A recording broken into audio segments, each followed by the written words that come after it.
Grown man music, motherfucker, no little kid shit.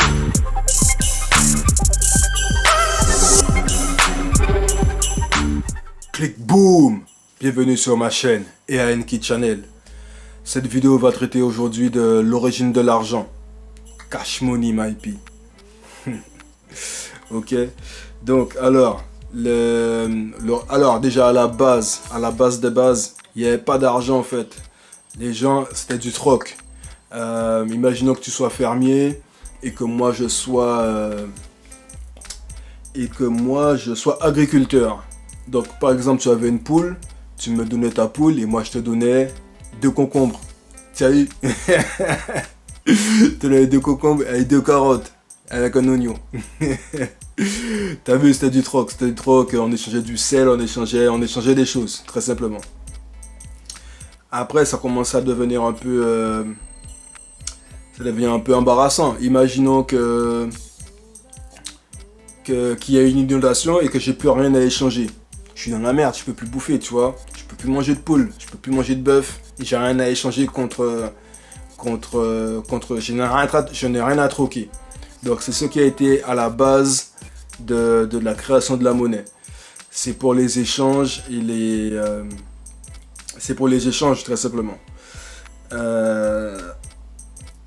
C'est pour les échanges. Et donc le premier à avoir frappé de la monnaie, des pièces de monnaie, c'était le roi de Lydie, celui qu'on appelle Crésus. Le premier à frapper des pièces de monnaie, des pièces d'or au 7e siècle avant Jésus-Christ. Donc voilà, le premier Crésus, le roi du royaume de Lydie, c'était le premier à imprimer des pièces au 7e siècle avant Jésus-Christ. Et ensuite, les Chinois ont inventé le papier au 7e siècle après Jésus-Christ. Ok. Donc, à la base, il faut savoir que les pièces représentaient une valeur en or. C'est-à-dire que si on te donnait, je sais pas moi, bon, les pièces étaient en or, mais au niveau du papier, le papier représentait un certain poids en or en fait.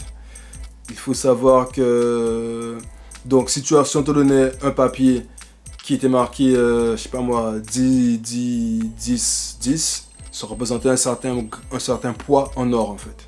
Chose qui n'est plus d'actualité au jour d'aujourd'hui. Au jour d'aujourd'hui, on fabrique de l'argent mais qui n'est pas indexé sur l'or en fait. C'est ce qu'on appelle de la monnaie fiduciaire. C'est de la monnaie, tu fais confiance, c'est l'État qui imprime la monnaie et tu fais confiance à l'État pour la valeur. En fait, c'est du papier. L'argent, c'est du papier, c'est rien du tout. Ça, entre guillemets, ça n'existe, ça ne repose sur rien. C'est juste tu fais confiance à l'État, l'État te dit que ça vaut 100 €. Tu dis là, ok, je te crois l'État. Je te crois l'État, vas-y, tu vois. C'est juste ça, c'est de la confiance. Et donc, ce qu'on appelle la monnaie fiduciaire, tu vois, la monnaie qui ne repose pas. Donc ils impriment de la monnaie, ça ne repose sur rien du tout. Et donc d'où la création des banques, d'où la création du système monétaire, d'où la création aussi de l'inflation. L'inflation vient du fait de la création de la monnaie en fait. Qu'est-ce que l'inflation? Dis-toi que, comme je t'ai dit, hein, ce que tu as dans les mains là, tes pièces et tes feuilles de papier, ça ne vaut rien du tout. Ça se dévalue très rapidement, l'argent. C'est pour ça que quand on te dit qu'il faut investir dans tout sauf dans l'argent. Tu vois, tu investis dans du dur, dans l'immobilier, ou tu achètes du terrain, ou tu investis dans les startups qui te produisent de la richesse, tu vois. Mais comment je vais te dire? Ne laisse pas l'argent dormir sous ton compte parce que l'argent perd de la valeur en fait. C'est un bien qui perd de la valeur. Et l'inflation, on est en plein dedans en plus. On est en plein dans l'inflation. Tu vois que tout coûte plus cher. En fait, c'est pas que ça coûte plus cher, c'est que ce que tu as dans ton argent a perdu de la valeur en fait. C'est tout. Ton billet a perdu de la valeur. Donc voilà quoi. En gros, c'est ça. Donc l'argent c'est un système totalement artificiel, c'est un système qui qui ne repose sur rien en fait.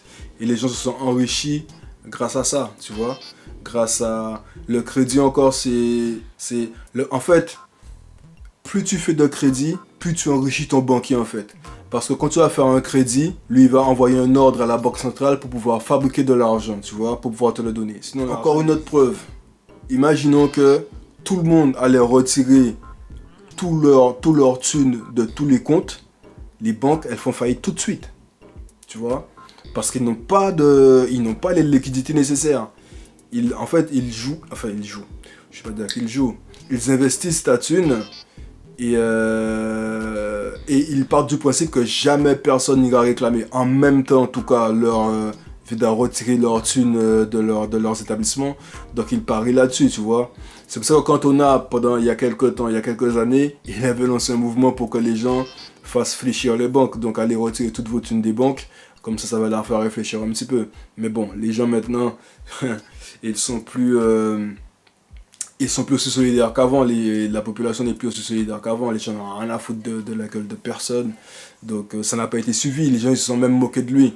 Mais c'est lui qui a raison. Il a raison à 100%. Si tous les gens de partout, de toutes les banques, allaient retirer leur thunes, il n'y aurait plus de système monétaire, tu vois. Il n'y aurait plus de système monétaire. Et c'est pour ça aussi que le Bitcoin embête les personnes de l'ancien système. C'est parce que personne ne régit ça. C'est quelque chose qui est c'est un système, le Bitcoin et tout ce qui est crypto-monnaie, c'est un système qui est auto-régi par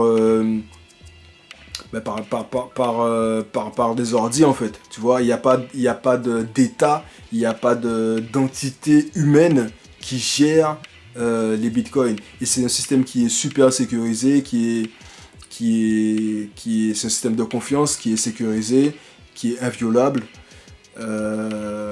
Donc c'est tout bénef.